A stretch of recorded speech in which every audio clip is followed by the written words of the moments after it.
Hey, welcome back to Relation Shots and our weekly relationship Q&A where we answer 7 questions in 17-ish minutes. I upped it. You officially changed it. I upped it because we never hit 7, so I upped it. If you're new to the channel, welcome. My name's Eric. This is my wife, Jill. Each week on Friday, we answer questions that you've sent in, relationship questions, to the best of our ability. I have no idea what they are, so if my answer's not good, that's because I have not had time to prepare. If you haven't already subscribed, go ahead and do that. You can check out our weekly videos on Tuesdays as well. Go. Okay. Easy transition. Yeah, we're going to start it out hot. Okay. Yeah. How do you keep it spicy both in your dating life and sexual life after being married for so long? That's a freaking. I feel like that's a trick question. Wait, so I think that they're saying they're trying to get me to say it's okay to have sex before they're married, or maybe they're saying in their dating life within their marriage. Oh, okay. Let's go with that. Let's we'll go with that. That's what they mean. I thought this was like a little the Pharisees trapping Jesus question here. Well, how do we keep? Well, you don't if you're dating. This is for marriage. So how do you keep it spicy? It's spicy.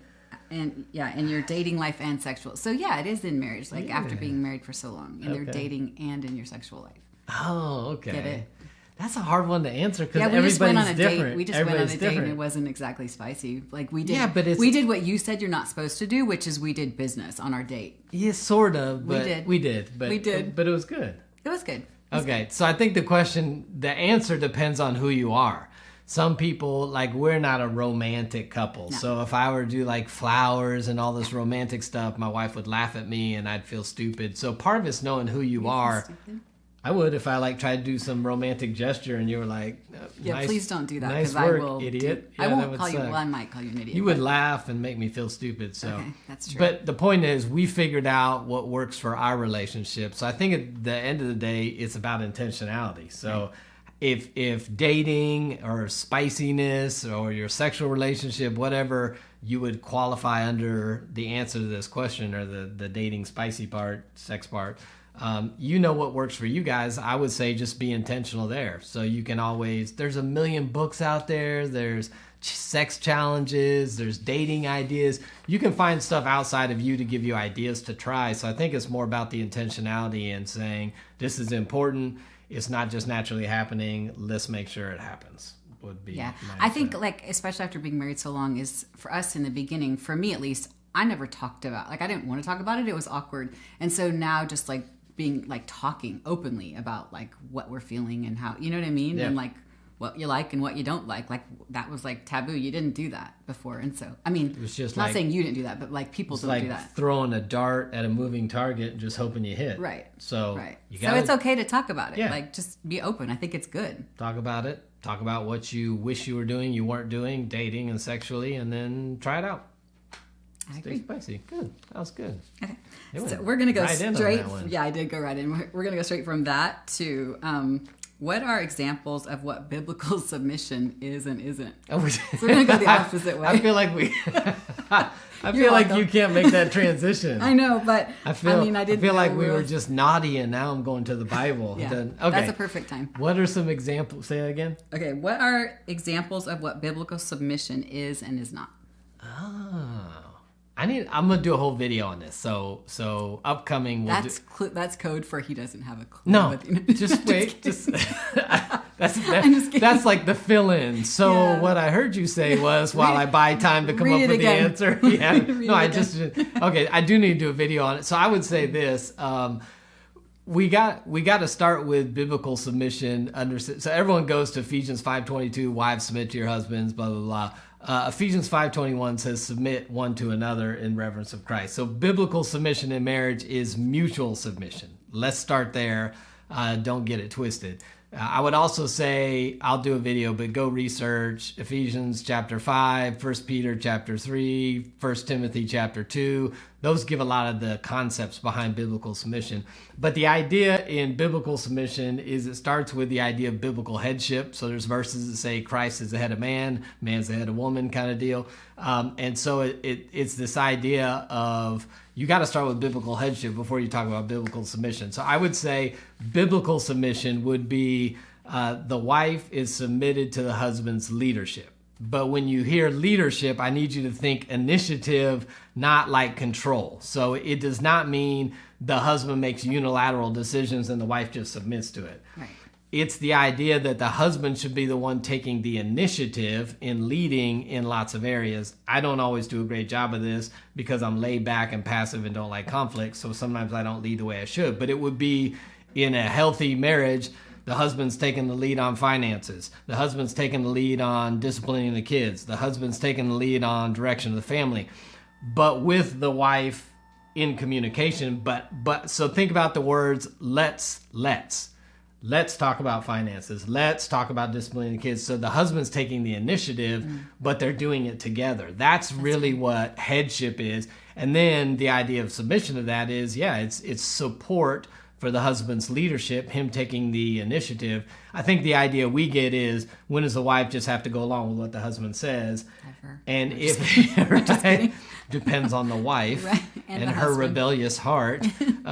But the submission is much easier if you understand the whole concept of the biblical headship, and then really we're submitted one to another. The instances where there would be back and forth and disagreement and we never come into agreement and the wife finally says, okay, I'll submit to you in principle, I think those instances are few and far between. I agree. If we've got all the other stuff. So that was kind of a long but short answer, but Yeah, we need a whole video do a on video. that. Yeah, I agree. Yeah.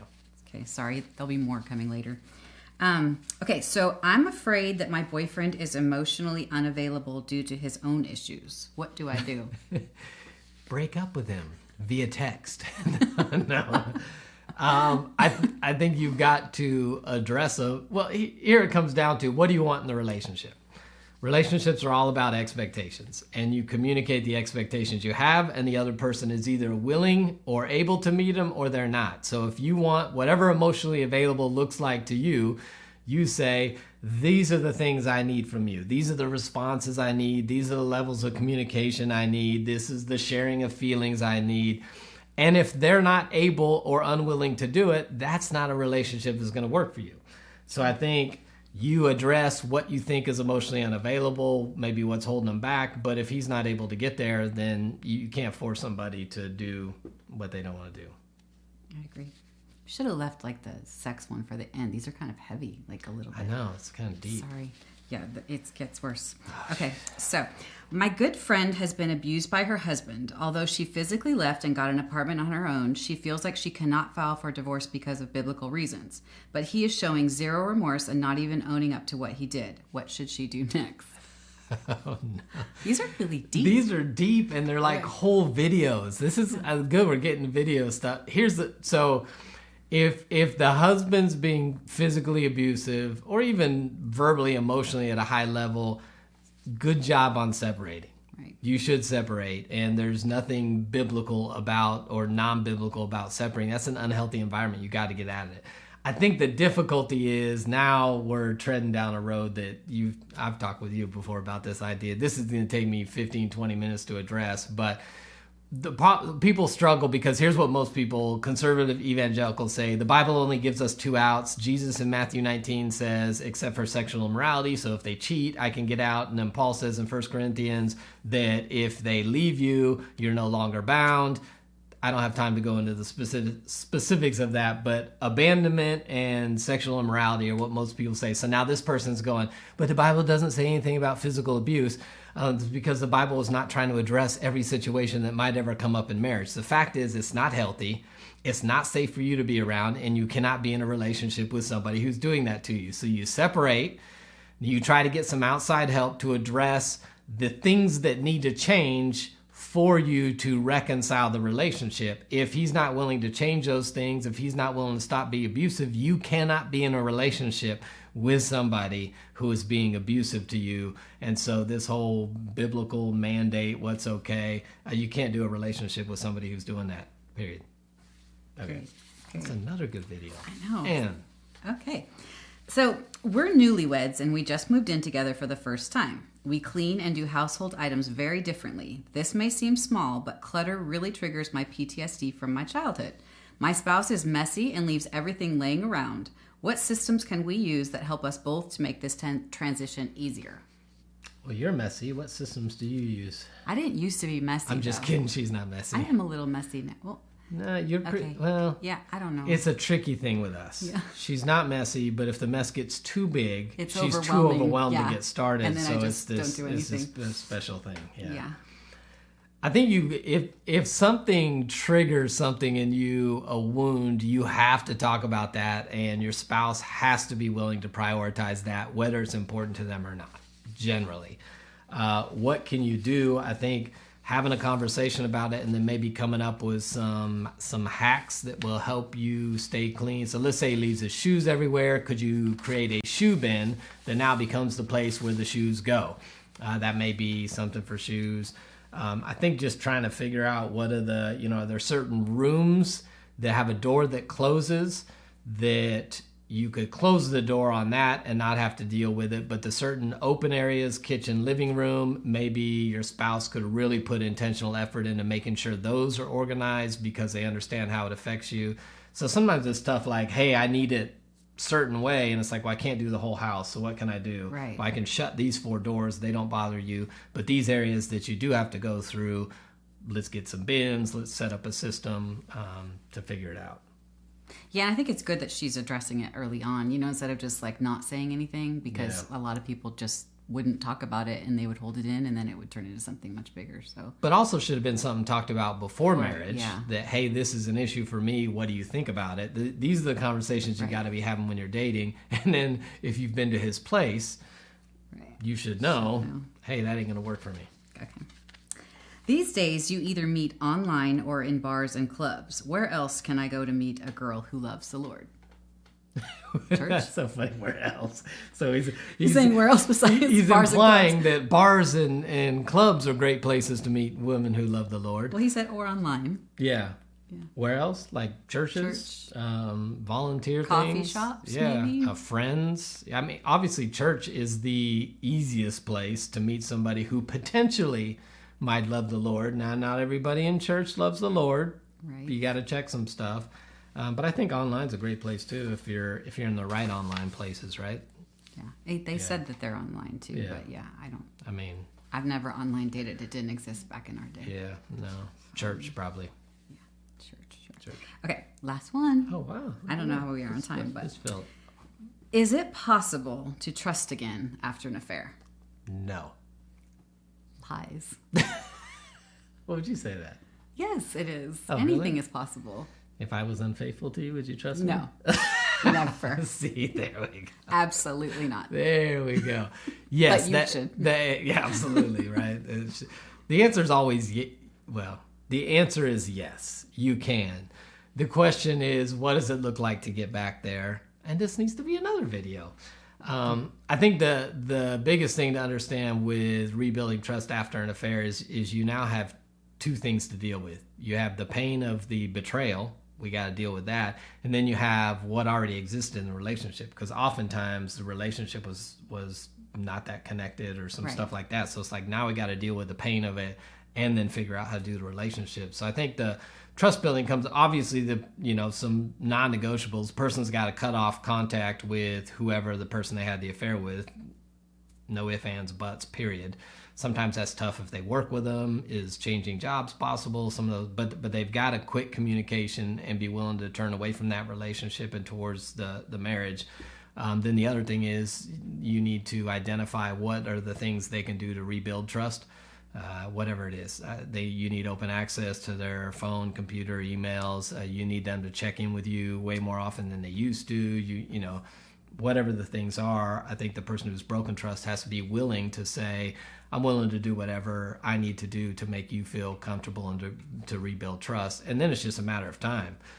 You see character over time. So new habits, new behaviors, faithfulness, consistency, trustworthiness over time will slowly build that trust back. So you got to deal with healing the hurt. Because if you don't, you're always going to be suspicious. And then what are the things that you guys are doing to connect as a couple? That'll help the trust. And then what do you need the, quote, betrayer to do to show they're being trustworthy in greater ways than they used to? Would be.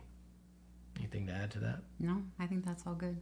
I think just being very, very intentional about everything that you do. Like, it's a long process and working through it and on both sides, like you can't, the person that was offended can't be throwing it back in their face all the time, even though that's what you're going to want to do. Sure. And then the person that committed the affair needs to really take responsibility for knowing that you're going to have to give up a lot. Like, you made a bad decision and there's consequences. So yeah, so you don't get to be like, well, you're treating me like a little kid, always wanting to know. Yeah, welcome. Right. This is a consequence of your betrayal. You now have to check in from the grocery store. You now have to check in from your friend's house, from work, and all those things. Right. Like, there's forgiveness, but at the end of the day, there's a consequence to your sin. So yeah, and hopefully, if you're truly repentant and want to rebuild a relationship, that's not going to be a problem.